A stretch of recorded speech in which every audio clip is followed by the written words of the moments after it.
তিনি রেস্ট করেন না, তখন আমরা দেখি নানা রকম ফন্দি ফিকির পুলিশকে সহায়তা করে পুলিশের সাহায্য করতে থাকে।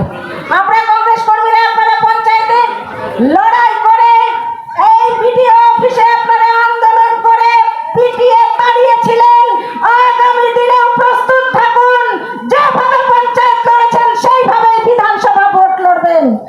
আমরা আবার নতুন ভোটে অনেক দেখছি, ভোট এসেছে আমাদের দিদিমণি মা মাটি মানুষের সরকার, দুয়ারে সরকার, সরকারকে দুয়ার থেকে পাঠিয়ে এবার পাড়ায় পৌঁছে দিয়েছে। আর দরজায় যাবে না সরকার, পাড়ায় পাড়ায় সমাধান।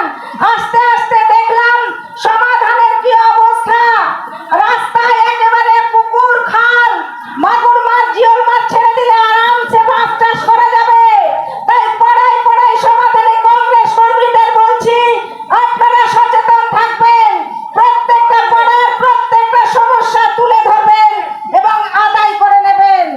দিদিমণি, আপনি নাকি সব সমস্যার সমাধান করে দিয়েছেন। আপনি তো 10 বছর আগেই বলেছিলেন সব কাজ করে দিয়েছি, এখন শুধুমাত্র সেগুলোকে দেখভাল করলেই হবে। তাহলে আমাদের পাড়ায় পাড়ায় রাস্তাঘাটে খাল বিল পুকুর কেন? কৈফিয়ত চান তৃণমূলের বন্ধুদের কাছে।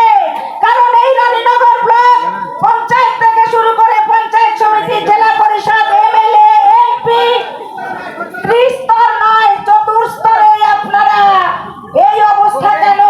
কৈফিয়ত চান। আগামী দিনে ওয়াকফ বিল থেকে শুরু করে একটার পর একটা ঘটনা, মুর্শিদাবাদ জেলায় যেখানে 70% উপরে সংখ্যালঘু সম্প্রদায়ের বাস, সেই জেলায় এসে বাংলার মুখ্যমন্ত্রী বলে ওয়াকফ বিল নিয়ে আন্দোলন করলে আমার চাইতে খারাপ কেউ হবে না।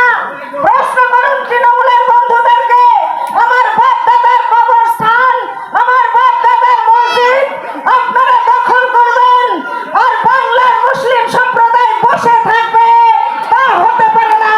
অধীর রঞ্জন চৌধুরীর নেতৃত্বে আমরা অলরেডি জেলাতে আন্দোলন করে দেখিয়ে দিয়েছি, আগামী দিনেও আন্দোলন হবে বন্ধু। বৃষ্টি শুরু হয়ে গেছে, বক্তব্য অনেক থাকলেও আমি বক্তব্য দীর্ঘায়িত করব না। অর্থাৎ হর্ষি অঞ্চলের কয়েকশো তৃণমূল কংগ্রেস থেকে ছেড়ে তারা কংগ্রেসে যোগদান